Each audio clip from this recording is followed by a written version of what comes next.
हमारी परंपरा रही है श्रुति स्मृति की, वो पुराणों में आके जिस तरह से एक कथा का रूप लेती है, वो अपने शास्त्रीय स्वरूप से लोक के स्वरूप में आती है। नमस्कार। पुराणों की परंपरा उतनी ही प्राचीन है जितनी वेदों की। जिस प्रकार वेद समस्त भारतीय ज्ञान मीमांसा के दर्शन, साहित्य और संस्कृति के मूल स्रोत हैं, उसी प्रकार वेदों के सहवर्ती पुराण संपूर्ण भारतीय संस्कृति के विश्वकोश हैं। विशेष रूप से क्षेत्रीय परंपराएं, जाति आख्यान, वंशावलियां, इतिहास, यह तो पुराणों में अत्यंत प्राचीन काल से लेकर 19वीं 20वीं शताब्दियों तक जिस प्रकार से संजोया जाता रहा है, सुरक्षित रखा जाता रहा है, उसके कारण पुराण भारतीय साहित्य की अनमोल निधि हैं। 18 महापुराण कहे गए हैं। मुख्य पुराण 18 हैं। उनके अतिरिक्त 18 उपपुराण भी हैं। कौन से 18 पुराण महापुराण कहे जाएं, कौन से उपपुराण कहे जाएं, इनमें लेकर कभी कभी खींचातानी कुछ विवाद भी होता रहा है। अमुक पुराण महापुराण है या उपपुराण है, इसको लेकर प्रश्न किए जाते रहे हैं। कभी देवी भागवत को उपपुराणों में समाहित किया जाता है, कभी महापुराणों में, कभी शिव पुराण को महापुराणों में समाहित किया जाता है, कभी उपपुराणों में। ऐसा इस कारण हुआ कि 18 की संख्या हमारे यहाँ बड़ी पवित्र मानी गई, तो 18 पुराणों को महापुराण के अंतर्गत परिगणित किया जाए तो अन्य अनेक जो पुराण बचते हैं जिनका महत्व किसी भी प्रकार से कम नहीं है, उनमें से 18 को उपपुराणों में समाहित किया गया। पर पुराणों की रचना तो निरंतर होती रही। पुराण मूलतः एक था और वह अनेक होता गया और कई कई पुराण होते गए। इसलिए न तो 18 की संख्या में उनको सीमित किया जा सकता है, न 34 की संख्या में सीमित किया जा सकता है। इसलिए 18 महापुराणों के पश्चात 18 उपपुराण और फिर 18 औपपुराणों की गिनती की जाती है। 18 महापुराण, 18 उपपुराण और 18 औपपुराणों से भी अतिरिक्त अनेक पुराण बचे रहते हैं। उनमें से अनेक को स्थल पुराण कहा जाता है। वे स्थल स्थल विशेष की संस्कृति, रीति रिवाज, प्रथाएं, वहाँ की जातीय परंपराएं, वहाँ के समाजों का वर्णन विशेष रूप से करते हैं, इसलिए उनको स्थल पुराण कहा गया। कश्मीर का स्थल पुराण नीलमत पुराण है। वहाँ अत्यंत प्राचीन काल से लगा करके और 9वीं 10वीं शताब्दी तक की कश्मीर की संस्कृति, साहित्य और विशेष रूप से इतिहास, उसका लेखा जोखा यह पुराण प्रस्तुत करता है। यहाँ तक कि छोटी छोटी स्थानों के भी स्थल पुराण लिखे गए। माघ जिस नगर में रहते थे, श्रीमाल, उसको भीनमाल इस समय कहा जाता है। राजस्थान का वह एक गांव है इस समय तो, पर एक समय 9वीं 10वीं शताब्दी तक वह बड़ा ही संपन्न सांस्कृतिक नगर था। उसका बड़ा वर्णन आता है श्रीमाल नाम से। श्रीमाल नगर को लेकर श्रीमाल पुराण लिखा गया। दक्षिण के अलग अलग क्षेत्रों के अलग अलग पुराण हैं। उड़ीसा का लक्ष्मी पुराण है, अद्भुत पुराण है। समाज के अनेक वर्गों की कथाएं, यहाँ तक कि अमुक अमुक जनजाति के संस्कृत में पुराण हैं, अमुक समाज के पुराण हैं। इसलिए पुराण एक बड़ी व्यापक साहित्य निधि है। महासागर एक प्रकार से वह है। और आधुनिक काल में भी पुराणों की परंपरा में नए पुराण लिखे जाते रहे। संस्कृत में तो पुराणों की रचना आधुनिक काल तक होती ही आई है। भारतीय भाषाओं में, अन्य भारतीय भाषाओं में भी पुराणों की रचना होती आई है। हिंदी में एक पुराण मुझे प्राप्त हुआ। यह छत्तीसगढ़ का लोक पुराण, यह पुस्तक है। मनोमय गांव का बहुरूप, यह इसका उपशीर्षक है। और राहुल कुमार सिंह इसके लेखक हैं। यह छत्तीसगढ़ का पुराण हिंदी में लिखा गया, ऐसा भी कह सकते हैं। क्यों लोक पुराण इसको कहा? स्थल पुराण कहें, लोक पुराण कहें, पुराण का ही एक यह भेद हुआ। तो क्यों इसको छत्तीसगढ़ का लोक पुराण यह शीर्षक अपनी पुस्तक को दिया राहुल कुमार सिंह ने? यह उन्हीं के मुंह से हम सुनते हैं। छत्तीसगढ़ का लोक पुराण पुस्तक में समय समय पर लिखे गए कुछ निबंधनुमा लेख हैं, कुछ टिप्पणियां हैं। इसका शीर्षक पहले तो सोचा नहीं गया था, क्योंकि ये फुटकर लेख हैं। लेकिन इन लेखों को एक साथ एकत्र करने पर मेरे ध्यान में यही शब्द इसके लिए उपयुक्त प्रतीत हुआ। और फिर मैं सोचने लगा कि ऐसा क्यों है। तो मुझे लगता है कि जो हमारी परंपरा रही है श्रुति स्मृति की, वो पुराणों में आके जिस तरह से एक कथा का रूप लेती है, वो अपने शास्त्रीय स्वरूप से लोक के स्वरूप में आती है। राहुल कुमार सिंह छत्तीसगढ़ के निवासी हैं, ताउम्र वहीं रहते आए हैं, वहीं बसे हुए हैं। और छत्तीसगढ़ से उनको प्यार भी बहुत है। उसी प्यार से, उसी प्रेम से यह पुस्तक लिखी भी गई है। पुरातत्व के वे विशेषज्ञ हैं, पुरातत्व की उन्होंने शिक्षा भी प्राप्त की है। और छत्तीसगढ़ सरकार में 36 वर्षों तक उन्होंने अपनी सेवाएं दी हैं। 500 से अधिक स्थलों का पुरातत्वीय सांस्कृतिक सर्वेक्षण उन्होंने किया है।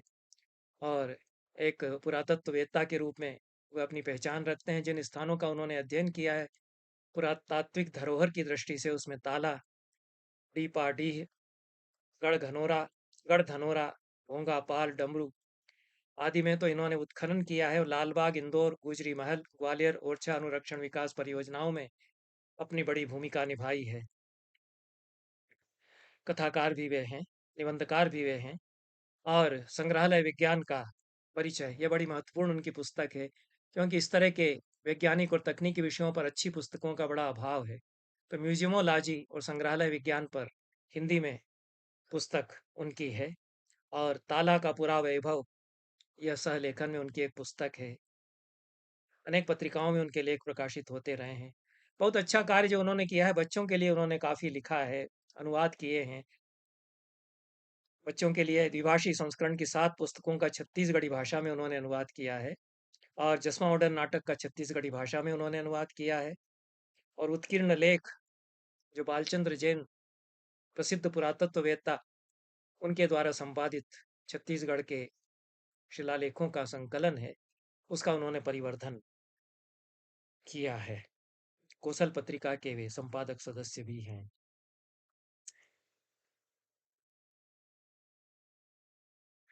अपने पुरातत्व के ज्ञान का छत्तीसगढ़ का लोक पुराण इस पुस्तक में उन्होंने अच्छा उपयोग किया है। और एक यात्रा, एक सांस्कृतिक यात्रा और ऐतिहासिक यात्रा भी यह पुस्तक छत्तीसगढ़ की कराती है। 6 भागों में यह पुस्तक विभाजित है। और इनमें छत्तीसगढ़ के गांवों पर, छत्तीसगढ़ी भाषा पर, छत्तीसगढ़ के गांवों के नामों पर, नामों में जो उत्तरपद जुड़े हुए हैं विशेष रूप से उन पर, वहाँ के तालाबों पर, वहाँ की तांत्रिक परंपराओं पर, मंत्रों पर, जनजातियों पर, वहाँ के रीति रिवाजों पर, और विशेष रूप से पुरातात्विक संपदा जो छत्तीसगढ़ की है, त्रिपुरी है, गिधवा बलई है, मल्हार है, गढ़ धनोरा है, रतनपुर है, मौन रतनपुर इस शीर्षक से, और राजधानी रतनपुर इस शीर्षक से भी इतिहास को समेटा गया है। इन स्थानों के राम कथा पर और जनजातियों की कुछ अनोखी परंपराओं पर भी इसमें सामग्री है। यह छत्तीसगढ़ की दुर्लभ कथाएं इसमें प्रस्तुत की गई हैं। छत्तीसगढ़ को मैं इस तरह से देखता हूँ कि उत्तर छत्तीसगढ़ यानी सरगुजा, दक्षिण छत्तीसगढ़ यानी बस्तर और सामान्यतः मध्य क्षेत्र छत्तीसगढ़ का है, उसे सामान्यतः छत्तीसगढ़, मैदानी छत्तीसगढ़ को जाना जाता है। लेकिन इसके समग्र रूप में ये दोनों हिस्से अभिन्न हिस्से हैं और इसे इस संग्रह में आए विभिन्न लेखों में एक साथ जोड़कर देखने का बार बार प्रयास किया गया है। हम छत्तीसगढ़ के सीमावर्ती राज्यों की बात करें तो उत्तर प्रदेश, बिहार, झारखंड, उड़ीसा, आंध्र प्रदेश, तेलंगाना, महाराष्ट्र, मध्य प्रदेश, इन सभी से जो सीमाएं जुड़ती हैं उसके माध्यम से छत्तीसगढ़ की संस्कृति, भाषा, बोली और सभ्यता के विभिन्न स्वरूप हैं, जिनके माध्यम से हम उन जड़ों तक पहुंच सकते हैं जो वास्तव में पूरी मानवता के लिए उसे देखने के लिए, समझने के लिए आवश्यक मैं मानता हूँ। और उस जगह जाकर ये एक ऐसी समष्टि चेतना है जो एक मानवीय चेतना है, वो किसी फिर आंचलिकता की सीमा में नहीं रह जाता, वो एक समष्टि चेतना अपना व्यापक और समग्र रूप ले लेती है। तो आमुख में राहुल सिंह जी बताते हैं कि 2011 की जनगणना के अनुसार जो ग्राम के नामों की गणना की गई है, रिकॉर्ड रखा गया है, उसमें 3626 गांव राम के नाम पर छत्तीसगढ़ में है या देश में है या नहीं, इन्होंने स्पष्ट किया है। 3626 गांव राम के नाम पर हैं और 3309 गांव कृष्ण के नाम पर हैं। 2011 की जनगणना के अनुसार छत्तीसगढ़ के कुल 20,126 गांवों में 19,566 गांव आबाद हैं, 560 गांव वीरान ग्राम हैं, 19,468 राजस्व ग्राम हैं, 658 वनक ग्राम हैं। यह जो वनक ग्रामों की अकूत संपदा है और बहुत सारी बातें जो आंकड़ों में नहीं समेटी जा सकती हैं, उनकी अकथ कहानी इस किताब में राहुल सिंह ने प्रस्तुत की है। ऐतिहासिक काल, महाजनपद युग, इन सब में जो चेदी वंश डाहल राजा राज्य करते रहे हैं और महाकौशल, दंडकारण्य, त्रिकलिंग, दक्षिणापद और दक्कन, इन सब क्षेत्रों के साथ छत्तीसगढ़ की जो पहचान जुड़ी हुई है, उसके बारे में एक अध्येता के नाते उन्होंने जानकारियां ही नहीं दी हैं, ललित निबंध का, कथा को पढ़ने का जो आनंद है, आस्वाद है, वह भी इस पुस्तक से प्राप्त हमें होता है। सबसे महत्वपूर्ण बात यह है कि बदलते हुए छत्तीसगढ़ की, बदलते हुए ग्राम परिदृश्य की, ग्रामीण अंचलों की कथा इसमें आती है। कब काला हिरण अमुक जंगल से गायब हो गया, कब उसकी नस्ल दुर्लभ हो गई, यह राहुल सिंह बताते हैं। कौन कौन से पेड़ समाप्त हो गए, मालगुजारी का उन्मूलन हुआ 1952 में, जंगल सरकार के हो गए, कब पलाश के वृक्षों ने आखिरी वसंत देखा छत्तीसगढ़ के जंगलों में। यह उन्हीं गांवों में जा जाकर, उन्हीं जंगलों में घूम फिर कर उनकी कथा राहुल सिंह बताते हैं, सेटलमेंट की कहानी बताते हैं, वहाँ के लोगों की, देवी देवताओं की भक्ति की कथा बताते हैं, हाथी बंधान, घोड़ी बिजली, इनकी बातें वो हमें सुनाते हैं। गांव गिरांव के किस्से भी वे बताते हैं। यह किताब 25 साल पहले के, फिर उससे भी पहले के 50 साल पहले के छत्तीसगढ़ को, छत्तीसगढ़ के गांवों को साकार करती है स्मृतियों के द्वारा, और उस अतीत को हमारे सामने रखती है जिसकी स्मृतियां हमारे मस्तिष्कों से धो पोंछ दी गई हैं। किस प्रकार की बर्रू से, किस प्रकार की नरकुल की लेखनी से हम लोग विद्यालय में लिखा करते थे, सुलेख का अभ्यास करते थे, खड़िया की लेखनी कैसी होती थी और किस प्रकार से दवात कलम और कैसे बनाई जाती थी स्याही उस समय। कोयले का पानी, उसमें गोंद, चीनी और कुछ और पदार्थ मिला करके और कुछ फूलों के रंग भी मिलाए जाते थे। अलग-अलग तरह की स्याहियाँ किस तरह बनाई जाती थीं, ये भोजपत्र पर किस तरह से लिखावट होती थी, कैसे लिखा जाता था। बादाम से भी स्याही बनाई जाती थी। यह तो जो पांडुलिपि विज्ञान के अध्येता हैं, उनके लिए भी उपयोगी सामग्री है और बहुत सारी बहुत वैज्ञानिक पद्धतियाँ जो हमारे पुरखे जानते थे, आदिम जनजातियों के लोग जानते थे, जिनको कि अब अशिक्षित निरक्षर समझा जाता है, वे उनकी तकनीकें जो कि लुप्त हो गई हैं, उनकी बातें इस किताब में हैं। प्रत्यक्ष अध्ययन के साथ स्वाध्याय का भी सदुपयोग किया है इस किताब को लिखने में या इसके निबंधों को लिखने में राहुल सिंह जी ने। और वे पुराणों से भी उद्धरण देते हैं, प्राचीन संस्कृत साहित्य से भी उद्धरण देते हैं। यद्यपि संस्कृत के उद्धरण अशुद्ध छपे हैं, पर गहरा अध्ययन, व्यापक अध्ययन दोनों दृष्टियों से, जो समाजशास्त्रीय सर्वेक्षण है उसकी दृष्टि से भी और जो प्रत्यक्ष अपने समय का अध्ययन है उसकी दृष्टि से भी और जो साहित्य का अध्ययन है उसकी दृष्टि से भी इस किताब में सामने आता है। खास तौर से शिलालेखों की जो चर्चा प्रसंगवश की गई है और कहीं-कहीं विस्तार से की गई है, वह बहुत महत्वपूर्ण है।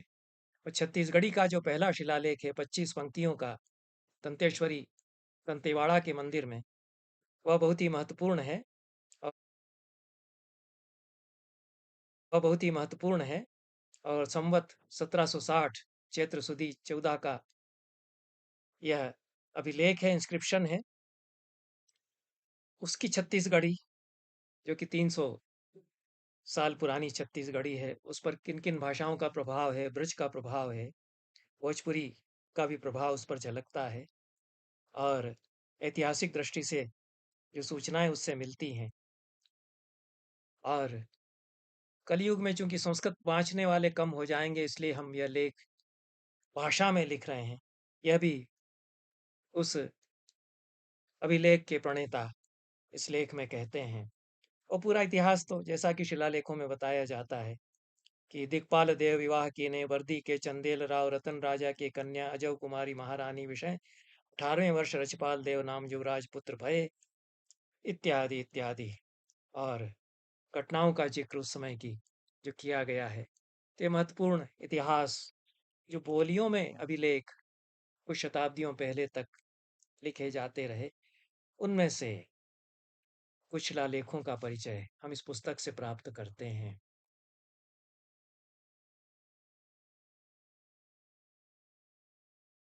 इन्हीं बातों को ध्यान रखते हुए इस संग्रह में विभिन्न लेख हैं। ऐसा बार बार देखा गया है कि शब्द शब्दों की यात्रा, उनके बदलते हुए स्वरूप या उनमें जो ऐतिहासिक संदर्भ सुरक्षित रहते हैं, उनके माध्यम से बहुत सारी आदिम स्थितियों को, सभ्यता की स्थितियों को, संस्कृतियों को और उनके आपसी तादात्म्य को समझा जा सकता है और इस संग्रह में यही कुछ देखने का मेरा प्रयास था। भाषा विज्ञान के अध्येताओं के लिए भी अच्छी सामग्री इस किताब में है और छत्तीसगढ़ी भाषा के दुर्लभ शब्दों का परिचय इसमें हमको मिलता है। खासतौर से छत्तीसगढ़ के गाँवों के जो नाम हैं, उनका दिलचस्प अध्ययन ये किताब प्रस्तुत करती है और स्थानीयता और अखिल भारतीयता दोनों का संगम यहाँ पर होता है। छत्तीसगढ़ में पौड़ी जुड़ता है गाँव के नाम के साथ उस पौड़ी का इतिहास बताते हैं। प्रतोली से उसको जोड़ते हैं, संस्कृत का जो शब्द प्रतोली है, राहुल सिंह उसको जोड़ते हैं उससे। और लेकिन यह पौड़ी शब्द तो भारत के कितने अंचलों में गाँवों के साथ, स्थान के नामों के साथ या स्थान के लिए उपयुक्त होता है, प्रयुक्त होता है। तुमरो कहा चोरी हम ले हैं, खैलत रहत आपनी पौड़ी। ऐसा राधा कृष्ण से कहती हैं सूरदास के एक भजन में। और पौड़ना क्रिया भी बनती है, जो शयन करने लेटने के अर्थ में आती है। और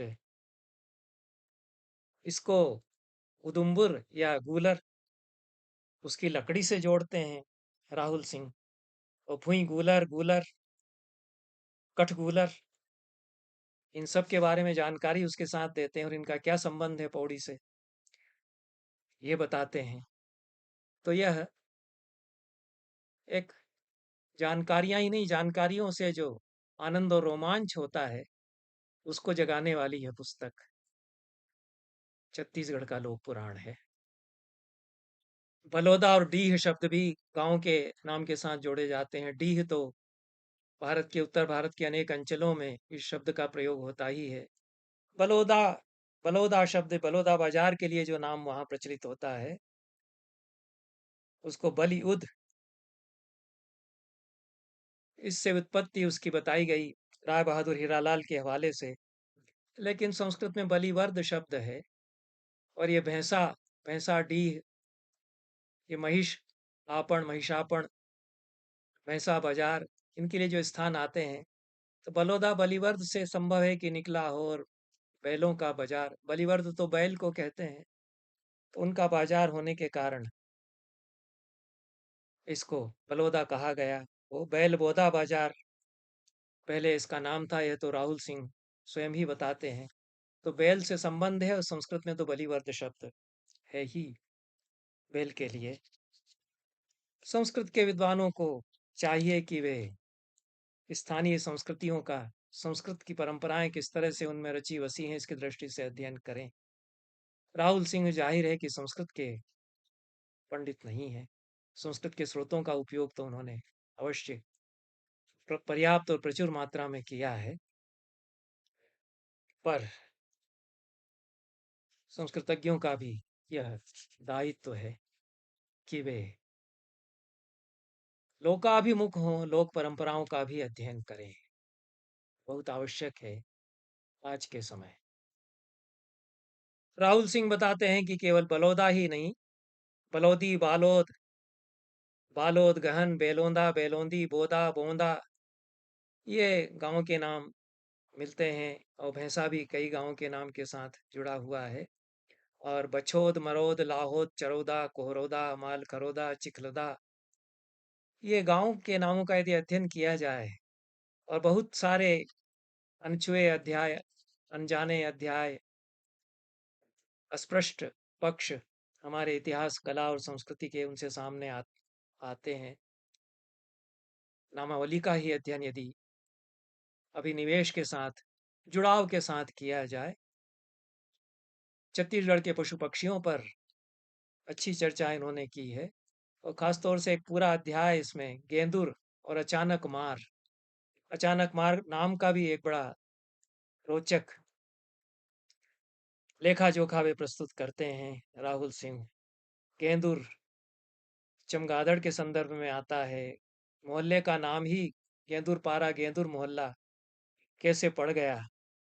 और चमगिदरी, चमगेदरी, चमगिदरी इत्यादि जो नाम है चमगादड़ के, उसमें गेंदुर से क्या संबंध उसका है, क्यों यह नाम पड़ा, इसके बारे में इसमें चर्चा इसके एक निबंध में राहुल सिंह करते हैं। अचानक, अचानक मार भी नाम मिलता है गांव का, अचानकपुर भी नाम मिलता है। अचानक का अर्थ यहाँ आकस्मिक से नहीं है। और सुअर मार, सुअर माल, बागमाड़ा, भालू माड़ा, अबूझ माड़, माड़ शब्द मड़िया, मड़ैया, इससे जो संबंध रखता है वो मड़ुआ डीह भी कई स्थानों के नाम मिलते हैं, उत्तर प्रदेश में भी मिलते हैं। यह मार शब्द इनमें आता है, इन सभी में प्रकारांतर से। और दक्षिण में मलई, मलय जुड़ता है, अन्नामलई हो जाता है, तिरुमलई होता है।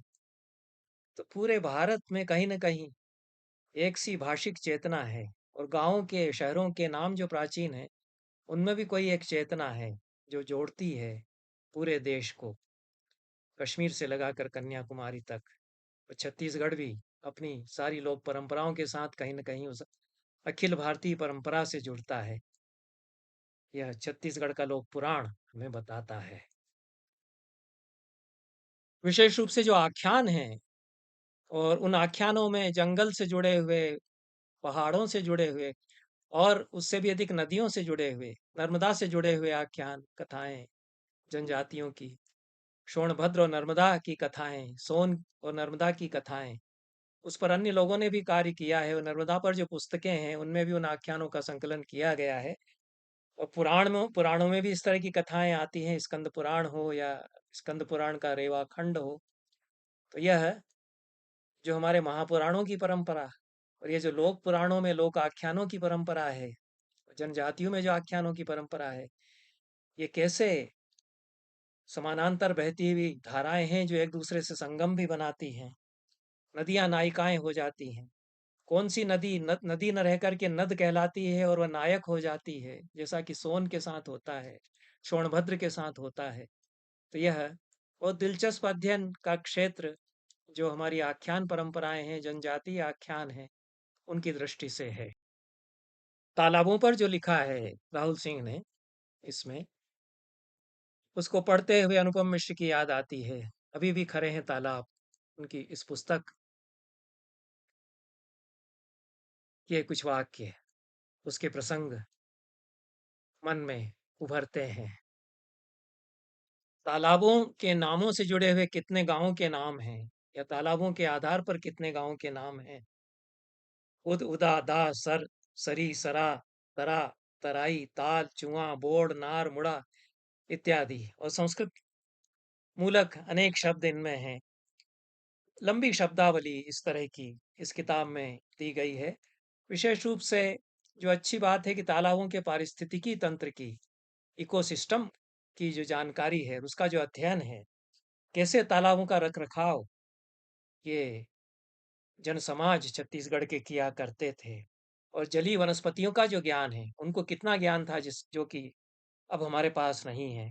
गधिया है, चीला है, रतालू जो कुमुदनी के लिए शब्द है, खोखमा है, उरई है, कुस है, खस वही है, पसर है, पोखरा कमल के लिए कहते हैं, पिकी है, जलमोगरा है। तो ये जो पूरी शब्दावली है, और वहाँ जो जीव जंतु हैं, सीप, घोंगी है, जोंक है, संधिपाद है, अनेक जलीय जंतुओं की इस तरह की जो जानकारियां हैं, मछलियों के जो नाम हैं, जो कि दुर्लभ नामावली भी इसमें है, यह तो अध्येतव्य है। और जिनको इस विषय में रुचि है, उनके लिए तो यह एक खजाना ही है। बहुत रोचक संस्मरण भी इस किताब में है, और इस किताब को पढ़ते हुए कांति कुमार जैन की एक किताब है, वैकुंठपुर में बचपन, उसकी याद आती है। उस प्रकार के संस्मरण छत्तीसगढ़ के एक छोटे से कस्बे में रहते हुए कम लोगों ने लिखे होंगे, किसी बचपन की याद को संजोते हुए। राहुल सिंह में एक अच्छे संस्मरणकार की खूबियां भी हैं। कुल मिलाकर जो पुराणों की खूबियां हैं, पुराण का जो लक्षण परंपरा में मिलता है, उस पर की पूरी यह किताब भले ही खरी न उतरे। सर्गश्च प्रतिसर्गश्च वंशो मन्वंतराणि च वंशानुचरितम चैव पुराणम पंचलक्षणम। सृष्टि प्रक्रिया का वर्णन हो, प्रलय का भी वर्णन हो, वंशावलियां राजाओं की वो बताई जाए, इतिहास बताया जाए राजाओं का, मनवंतरों का, युगों का वर्णन किया जाए, वंशानुचरित पीढ़ी दर पीढ़ी जो राजवंश हैं उनका वर्णन किया जाए, वहाँ पुराण होता है। उसके कुछ लक्षण तो इसमें घटित होते हैं, पर हमारे यहाँ तो उपपुराण है और स्थल पुराण है। तो उनके जो लक्षण है उसकी दृष्टि से यह पुस्तक महत्वपूर्ण है। पुराण जिस प्रकार से विश्वकोश बन जाते हैं, इतिहास के, साहित्य के, भाषा के, कला के, संस्कृति के, उस तरह से छत्तीसगढ़ का छोटा सा विश्वकोश यह पुस्तक आकार में छोटी होती हुई भी बन गई है। और इस प्रकार के ग्रंथ लिखे जाने चाहिए। जो लोक परंपराएं हैं, लोक संस्कृति है, उसकी धरोहर को संजोए रखने के लिए, उसको जिलाए रखने के लिए भी, जो बहुत कुछ लुप्त होती जा रही है, छूटती जा रही है, और उसका सब कुछ छूट जाना तो बहुत अच्छा नहीं हुआ। विकास के नाम पर, सभ्यता के नाम पर बहुत कुछ अच्छा, उज्जवल, संग्रहणीय छूट भी गया। उसकी कथा भी हम इसमें पाते हैं। उसकी ओर वापसी भी हम कर सकते हैं।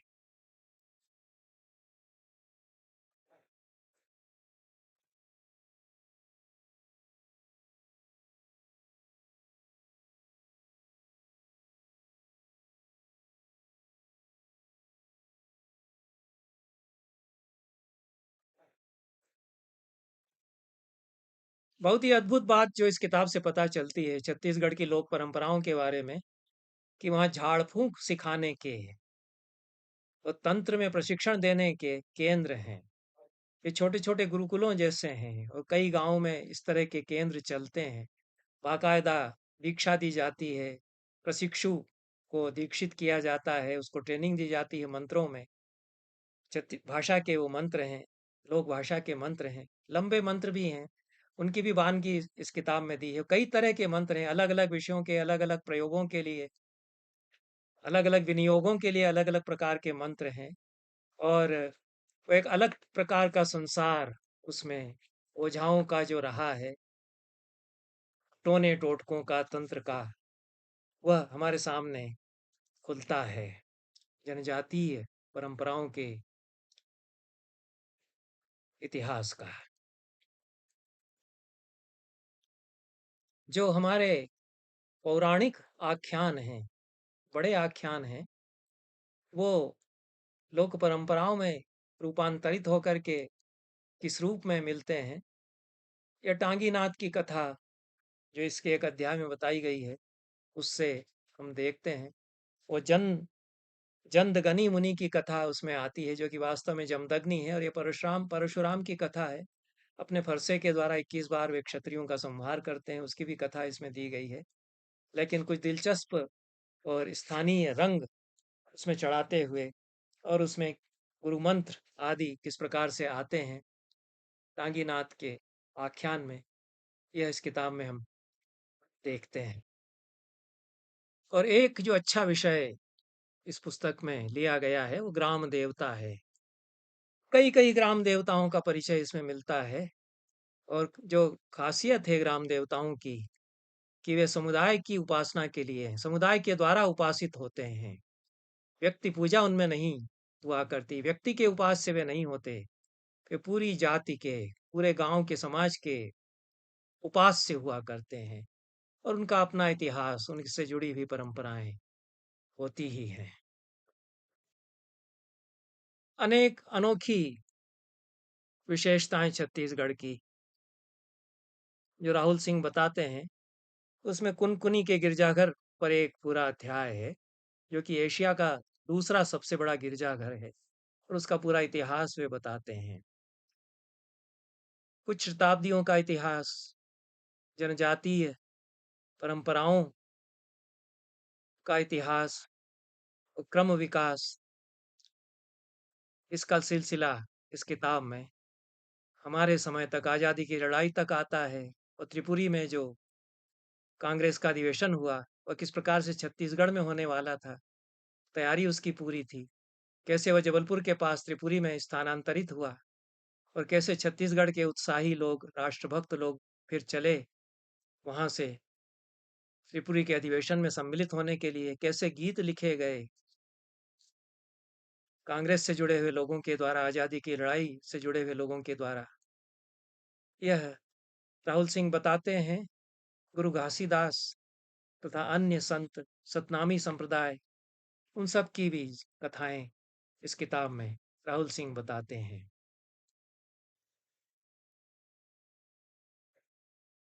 अन्य सभी अंचलों पर भारत के इस तरह की पुस्तकें लिखी जानी चाहिए। बहुत बहुत धन्यवाद।